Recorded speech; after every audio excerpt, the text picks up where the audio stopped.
on Historical Recreations. We'll be creating a skull flower arrangement for your Gothically good table. You will need primarily all of these things. First of all, on our stops is a skull with a removable top. Now, if you're wondering where I got this, it was from an anatomical supply store in China, relatively about $20 US, and I will leave a link in the description down below where to get one. Now, if you're wondering, this skull was aged, and I will explain that right after I show you all the materials on the table.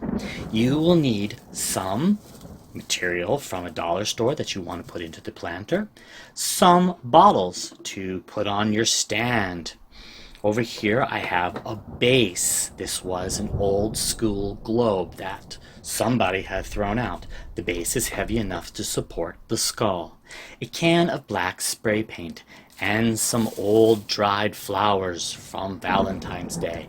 I'm also mixing in some dollar store Gothic colored roses, some pearls, floral foam, and some twigs from an obliging tree. You also might need a hot glue gun, and everything else necessary is in the tutorial. Let's do this. Our first stop on our Gothically good flower arrangement today is understanding the skull. Now, the skull has a back part that pops off, which would show students what the brain looks like inside. This one just so happens to be a good friend of mine named Cedric.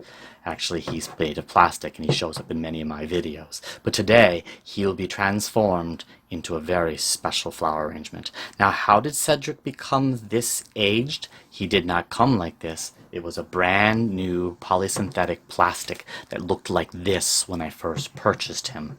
And I used burnt sienna 18 alpha acrylics to wash him down with a mixture of water and acrylic paint. Now, if you don't have burnt sienna, you can also use my absolute favorite color, burnt umber number 925 in acrylics, for a much more antique look.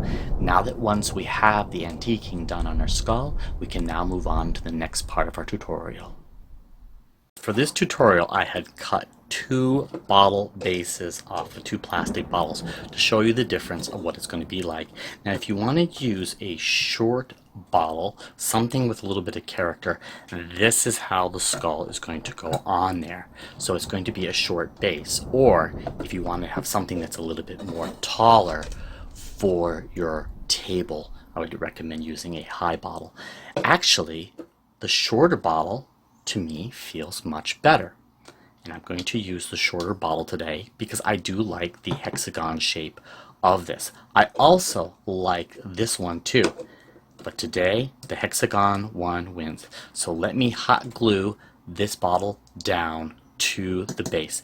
Now, whenever you're cutting bottles, always be careful. Scissors or whatever instrument you're using are sharp.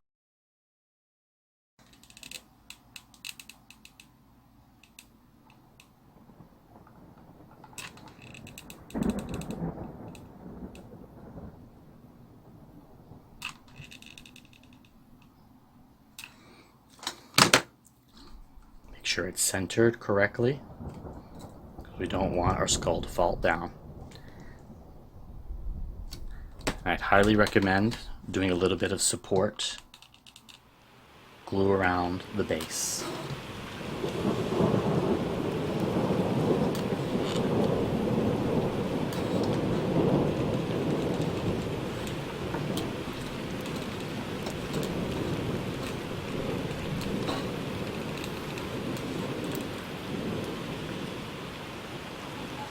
You might have seen earlier in my tutorial I showed you a strand of pearls. What we're going to do first of all is we're going to go outside and we're going to spray paint this down with our black. And after it dries, we're going to come in and put some pearls on here. Okay, let's do that now. The base came out really cool. It only took a few minutes for the spray paint to dry because it's summer outside. And I have today a bag of these natural sea sponges. Now, I got the inspiration that there was already a design on here, but as you can see, it came through a little bit. Then I sprayed it, and I'm going to be using today a silver number 995, and I'm going to be sponging this with a faux pattern. I'm going to show you how I'm going to do this. I'm charging up my sponge, and I'm going to put a faux finish over this black so we don't see any of that from the former person who had used this. And let's do this. Yeah, look at that. Completely hidden now. To fool the eye, trompe de l'oeil. Completely done your base like this. I'm going back in to my silver paint with a very soft brush. Today I'm using a 707 and charging that up.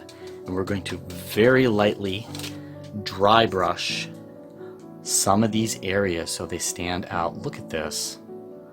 Dang. We're just going to bring our bottle to life.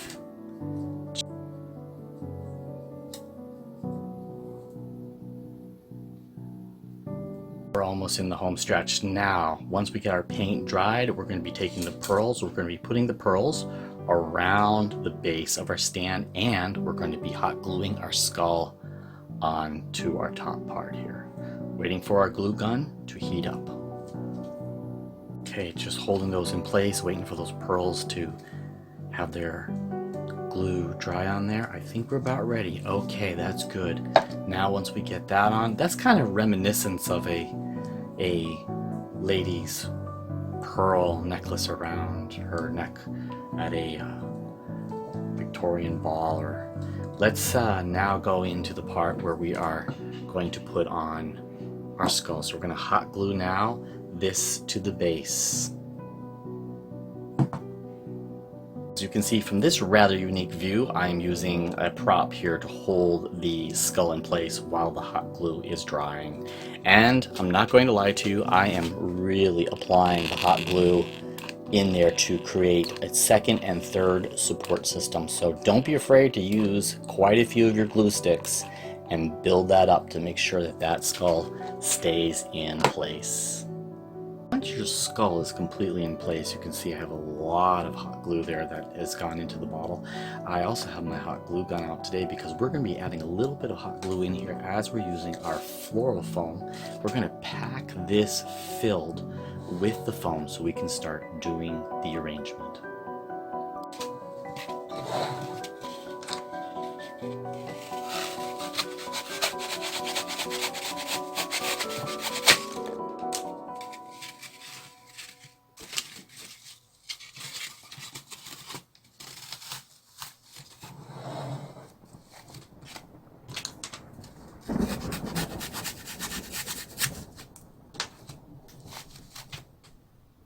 Now, once you get your floral foam stacked in there, we have now created a brain.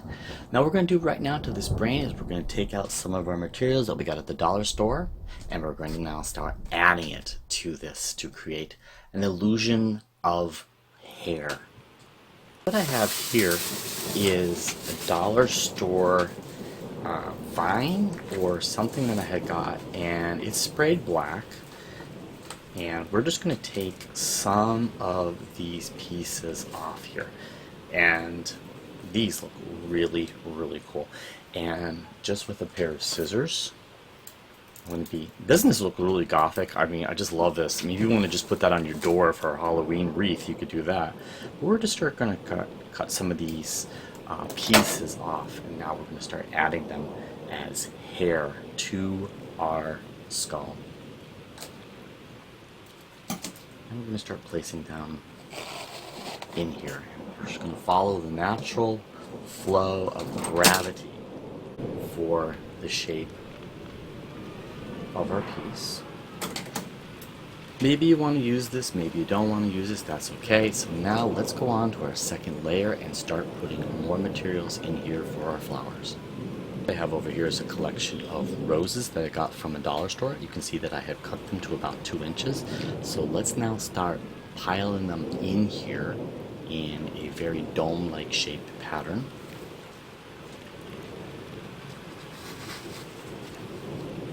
These are nice.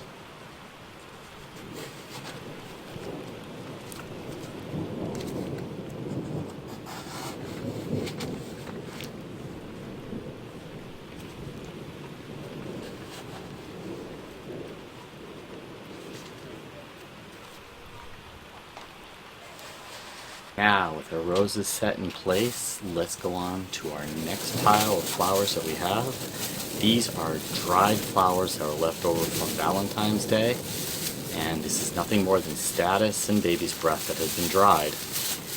Appropriate colors too, very Gothic. Let's fill the rest of this in. Posers. Wow, once you start getting that flowers stuck in there, it's going to look something like this. Now, let's take this to a whole new level. We also have these twigs that we had sprayed earlier on. So I'm just going to take these apart now and use them to highlight the direction and the form of our arrangement, creating highlights and horns. It's over here.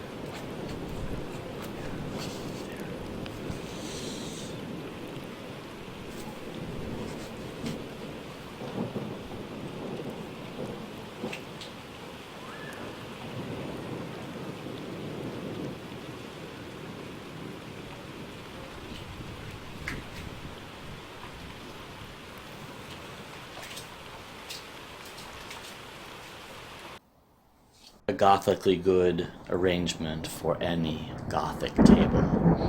Gothically yours, Professor M.